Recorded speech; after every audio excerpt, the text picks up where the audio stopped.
Your world is just so boring, isn't it? So dirty and dull. Really, your gratitude is not necessary. I simply couldn't fathom failing to offer my assistance in brightening up your dreary lives.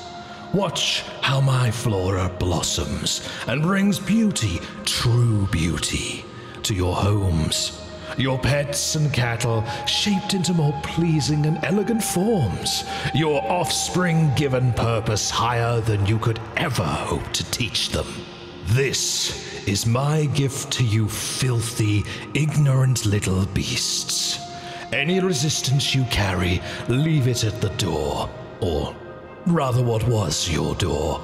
Because your new ruler is here and ready to make your lives so incredibly vivid just for you.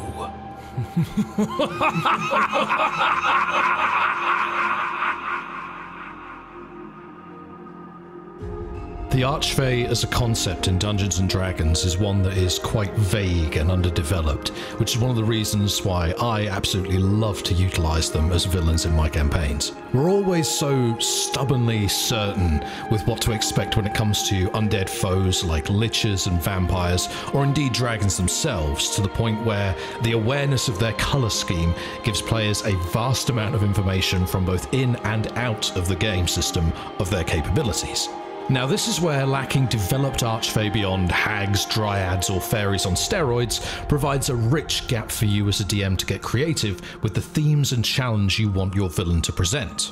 This video was inspired by Pointy Hat's recent upload on the Feywild in D&D, but also based on the large amount of discussion and requests for advice on Archfey in particular cropping up online. You can see the video here, I'll link it in the description.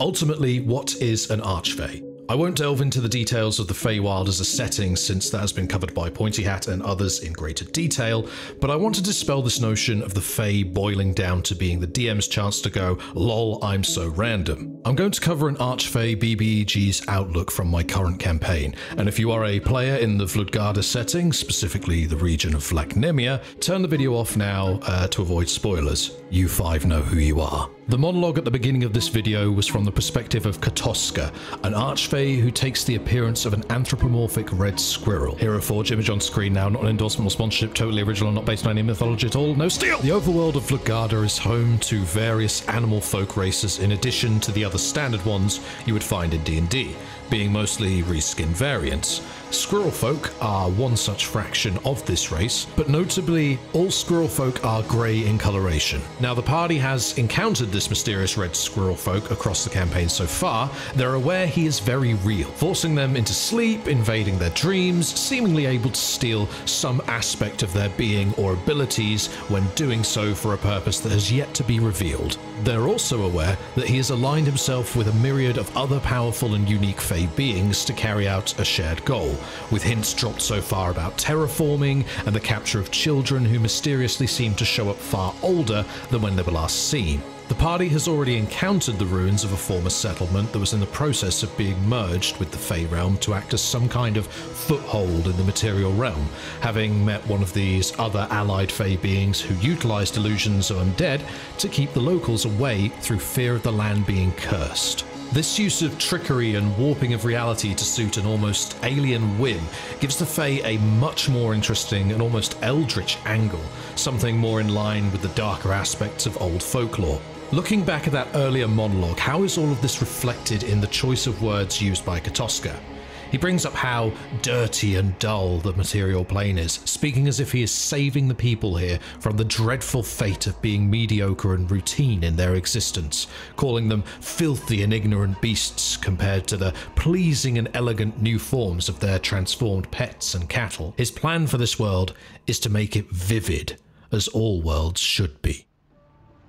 But what relevance does being a red squirrel have here, and how does this all equate to my idea of an Archfey? Firstly, I was inspired by the idea of the conflict between grey and red squirrels, although that seems to be more of a dubious notion these days. paralleling the smaller, more aesthetically creative Red Squirrel with the campaign's theme of magic being withdrawn from the world in favour of brutal understanding was an idea I wanted to explore. This is far from an original concept, of course, as it was also inspired by an SCP-1762 Here Be Dragons. What would it be like in a world where the wonder and awe of something you don't understand gives way to the cold dismissal of a single sentence explanation? Whether true or not, it seems so empty.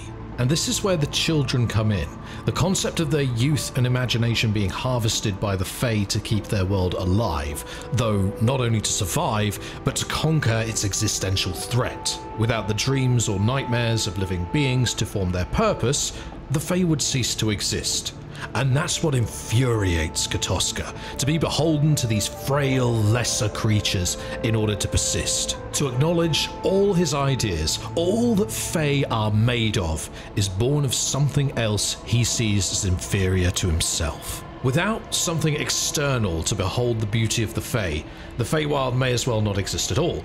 This is me taking the idea of the Fey realm being extra compared to our own and trying to find a darker angle. You know, something for the players to wrestle with as they foil Kotoska's schemes. An Archfey to me needs to embody a concept, an emotion, a struggle that we face ramped up to 11 and formed into a character, much more so than any other kind of character development. You know, they need to be dramatic, they need to have that flair to them, to feel larger than life itself, because that, at the end of the day, is what Fey are. Bigger, brighter, and beyond us. So what about utilizing an Archfey's impact in your games? Do we just abandon the trickery element? I'd seriously advise looking more at the dark Fey implications to avoid the lol random feel. So far my party has had to solve riddles involving throwing some cute goats they befriended down a well in order to proceed, insult and call each other out on their deepest regrets to open a door that enjoys guilt, unpetrify a battle in progress that kept some poor commoners alive from the monsters attacking them in order to get some of the monster's blood for an ingredient. You know, fun stuff with moral implications. Maybe your Archfey could embody the spite of spurned affection and wield a group of dryads and satyrs to corrupt those who pride loyalty to their loved ones. Or perhaps they might instead be an individual so twisted by loneliness that they separate families from each other, not out of needing friends, but because that is what it sees as the natural way of things. Trauma personified.